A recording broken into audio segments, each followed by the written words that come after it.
Hello, hello, and welcome to the Becoming Holy channel, our little space on the internet to help women facilitate feeling holy themselves inside and out. And while we have been giving a fair number of opinion pieces on this channel, which, don't get me wrong, super important, we always need to look at things from a different perspective. But it also has made me realize that I have not come on here to give you my side of the coin, my outside perspective on things, because I am your style guru. Although actually I don't really like that word, but I am the outside version of the two, the pair of us. And so I wanted to come on today to give a little bit of background on what I do.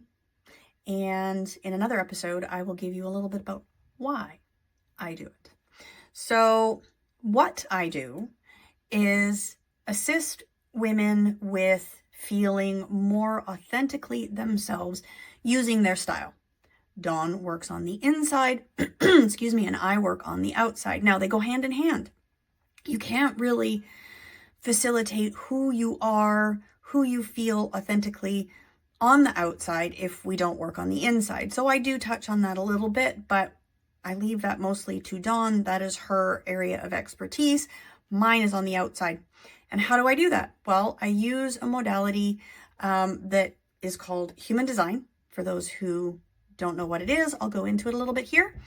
And then in another video, because I can talk about it forever, I will go into the minute details of what I use, because human design is a massive, massive, huge modality. Some people like it, some people hate it. Some people prefer astrology, which, don't get me wrong, I love astrology as well. I don't know if I am your typical Leo, but, I am a Leo. My hair is my thing. If my hair isn't feeling good, then a lot of times I don't feel good.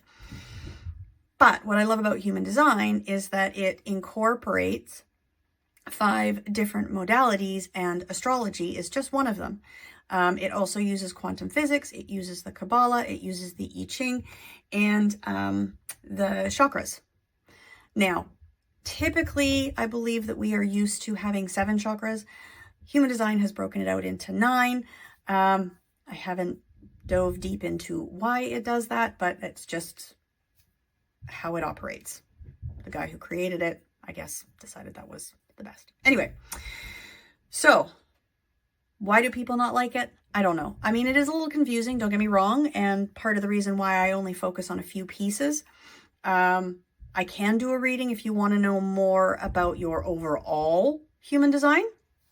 Give you kind of a, not surface level, but, I like it because it is, or it has given me a certain level of permission that I didn't know I needed for how I move in the world and why I've been moving that way in the world, why things haven't felt right with other things, not fitting in a certain way, or,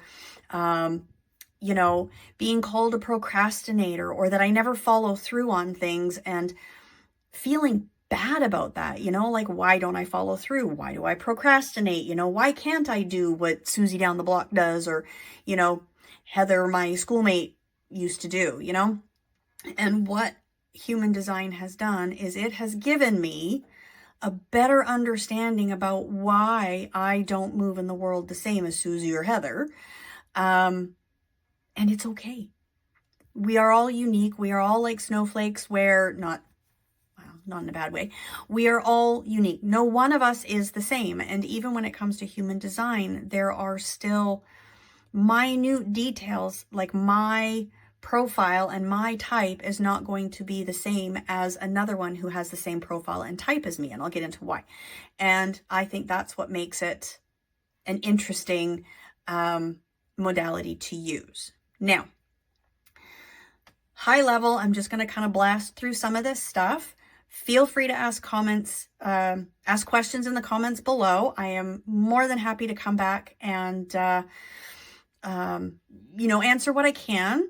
And if you are interested, I will drop a link where we can touch base on maybe a deeper reading, more than what I'm going to do here. So this is more for people who don't know what human design is, and maybe if you have sort of a basic understanding of it, I'm going to hopefully explain a few things a little bit better, and then keep coming back because I'm going to do some more on how I make it work for me and for my clients. So at the top, there are 5 types. We've got your generators, manifestors, manifesting generators, projectors, and reflectors. And they are all kind of a type about how you are sort of categorized in the world, how you're meant to work. So, you know, we've got people who are not meant to do all the work, but they are meant to sort of organize and direct people to do the work. Then we've got the people who are meant to do the work. They are, you know, going to get down and dirty and do everything. Then we've got ones who are meant to, like the reflectors, kind of reflect back on everybody. They're the mirror, right? So I'm looking at a reflector and they are going to mirror back to me certain things. So we could always go deeper into that.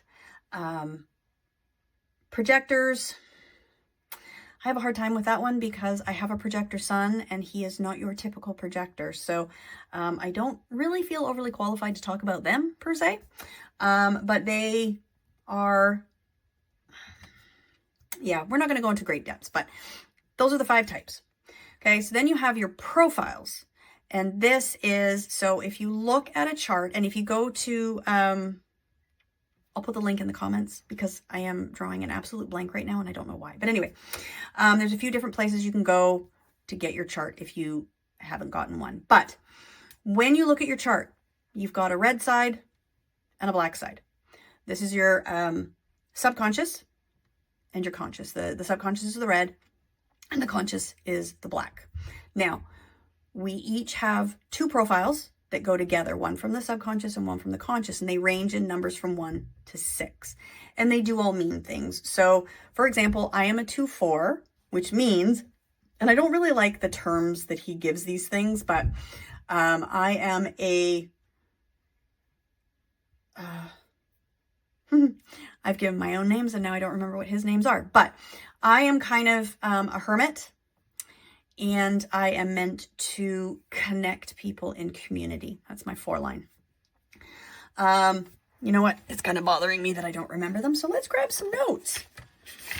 Because you know what? It's been a really, really long time since I have spoken at any great length about these particular things.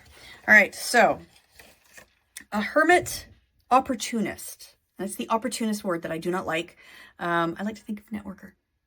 I am sort of here to gather people together, to network with them, and to build community. There's 1, which is the investigator, 2, the hermit, 3, the martyr. Again, not a word I like.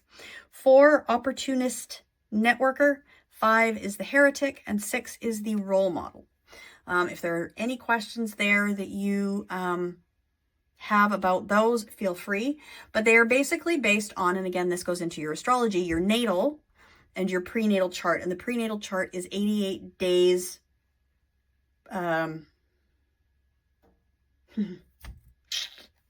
88 days prior to conception or something. No, that's not right. Anyway, we will go into that. Doesn't really matter a whole lot, but it does define your subconscious and your conscious. Then we've got 9 different centers, which is your chakras. If you look at a chart, they're going to either be in color, and I do not believe the color has any bearing on anything. I do not know why they are red or green or yellow or any of that stuff. They just are. If they're colored in, that is considered defined. If they are blank or white, they are considered undefined. Neither is right or wrong. It just is a matter of how you are going to navigate the world. So, for example, I have a defined throat. What that means is that I process things better if I speak them out. If I verbally process my problems, anything that I'm going through, anything that I need to do, if having a creative moment around whatever, I do it better when I talk. If you have an undefined throat, that is not going to work for you. You are going to process in a whole different way. So neither is right or wrong. It's just learning how to navigate things. Going back a little bit, I am a manifesting generator. And I have always felt very wrong for stopping and starting projects, not following through on things, or procrastinating until the absolute last minute to do something. And what I have found is that if it doesn't excite me, so pretty much any homework that was done in high school, any sort of confrontation with people through work, like having to do, accounts receivable where you're calling people to say, hey, I need you to pay me. I loathed that kind of work. Didn't light me up. So I'm going to procrastinate doing it, and I may never do it because it doesn't light me up. Now, if it's painting, if it's reading, if it's writing, if it's working on a project at work that requires some digging and some thought and organization around how I'm going to do X, Y, or Z, I love that stuff. I'm going to dive in and I'm going to work on it to the best of my ability as fast as humanly possible because I love that stuff. And that's just my type. And that's okay. I don't have to, if I'm procrastinating on something, there's probably a reason for it. If I'm not finishing something, there's a reason for it. It's not lighting me up. It's not making me happy. And yes, I know some people are going to say, well, we always have to do things that, don't make us happy because that's just life. Yes, I get it. We always do. We have to pay bills. We have to get groceries. We have to do laundry. We have to, do chores and things. But there is a way to try and find some joy in it. And if there's not, well, yes, sometimes we just have to power through, or that's what we have kids for. We make them do it. Or when I'm in a position to be able to do so, I hate doing chores. It's just not my thing. I would rather be out hanging with my kid, taking him and his buddies out to do stuff. So why would I waste time doing chores? I should just hire a house cleaner. And that's on my bucket list of things to do in 2026. So it's about finding ways to operate within your type that align for you. And I know that sounds like such a coachy thing. And if you're not in the coaching world, it might not make a whole lot of sense. But at the end of the day, we all only have so much time in a day, in a week, in a month, in a year to do things. And why not do things that sort of make us a little more happy? Doesn't have to be happy all the time because, that's not good by itself either. But for me, that would be hiring a house cleaner because it's just not my thing. I really, really could care less. So then the other piece that we would move on to, and there's again, so much more to this, but the other piece is if you're looking at the chart, you've got a head and a little triangle sort of thingy for the body, and then you've got the red and the black, and those are planetary things that we could probably go into later if anybody wants more on that. But there's some arrows up around the head, and they'll either point left or right. And those are what we call the variables or the arrows, and they all mean something. And so when we're talking about them, you usually start at the top and then go below that, and then you go over to the bottom and up to the top. And so the first one is your digestion. The next one is your environment. The third one is kind of your manifestation arrow and sort of like how we operate and see things another way, how we operate and see things in the world. And then the top is what we like to call your awareness, kind of your, like if you've worked on everything in this order, then you've sort of reached like the pinnacle, the top. Everything should be in alignment. Everything should be in flow. And you are sort of operating. I don't even know if anybody could ever get there. So I don't even know if I could put to words how it would make you operate. But, with the digestion, it's how you're best to eat, your environment, what your environment looks like, how you operate in it, where you should be working, that sort of thing. With the manifestation, if your arrow goes one way, you're meant to be a specific manifester. So you would make lists, write things down, be very specific and detailed in what you want. And if it goes the other way, then you are a non-specific manifester. So it's more like, for me, I'm a non-specific. And so for me, it's more like thinking about it, getting in the vibe of it. And I like to call it set it and forget it. So I think about something, I think it would be really, really cool to have, and it would be really amazing, and I would feel so good. And then I forget about it. And 9 times out of 10, it could be a day, could be a week, could be a year. It will typically show up. It has typically shown up at some point, especially if I forget about it. If I keep thinking about it, if I keep worrying about it, or, oh, wow, when is it going to come? What never happens. It goes off into the world.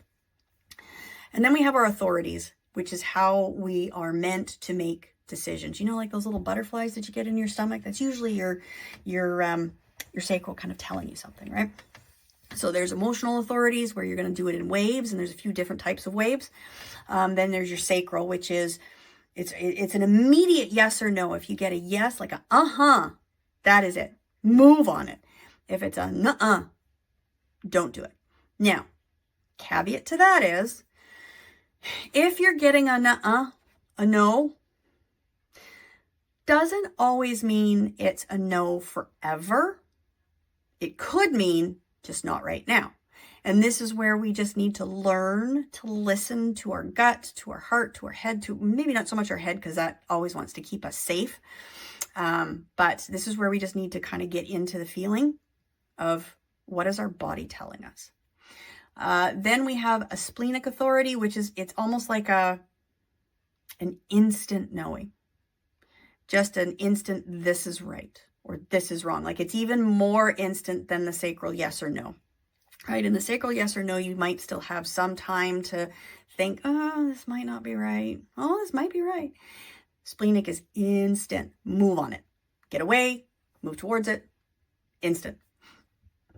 Excuse me. Then you have your ego or egoic authority. And this is more in a verbal expression of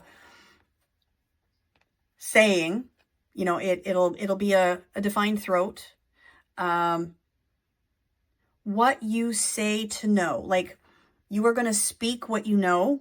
And in speaking that truth, that knowledge, that is how you are going to come to your yeses and your nos. It's not going to be your mind telling you. It's not going to be your gut. It's going to be a process.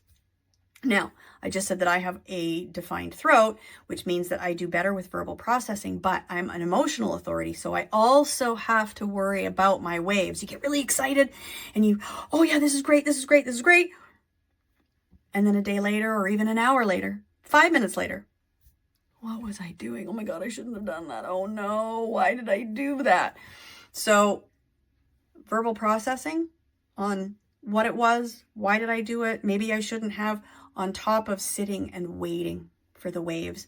And for me, 48 to 72 hours is kind of the breaking point for me. If I'm still thinking about it, if I'm still getting a good vibe about it, then it's time to jump on it. If I'm still kind of, I don't know, chances are it's a no. It's my body not really committing to the no, which means it's a no. And then we have mental projectors. Obviously that goes with the projector type. And they need to really sit with, is this right for me, or am I riding on the coattails of something else, someone else? Does it feel right? And it could be anything. These are generally around like big decisions, not your smaller everyday decisions. Like, obviously we're not going to be, sitting around, and I'm not going to necessarily be waiting for, 72 hours to make decisions on what do I want for dinner. This is the bigger decisions: a house, a car, a trip, those sorts of things. And then reflectors or a reflector authority needs to pay attention to the environment that they're in and who they associate with. Now, because a reflector has no defined centers, it's always a wise idea to wait one full lunar cycle before you make any big decision. Now, is that realistic? Maybe not, but it is how they would get away with those instant regret decisions, right? Jumping before the lunar cycle has finished. Now, Do we have to follow all of these rules? No, we don't.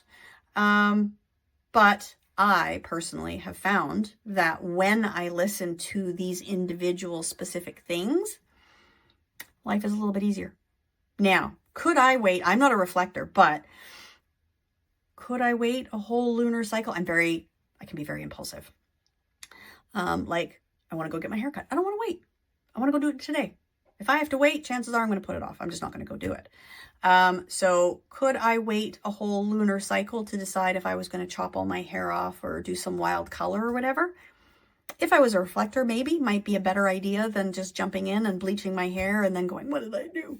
So these are all some of the things that we need to think about. So how does this tie in to style and mindset and all of that stuff?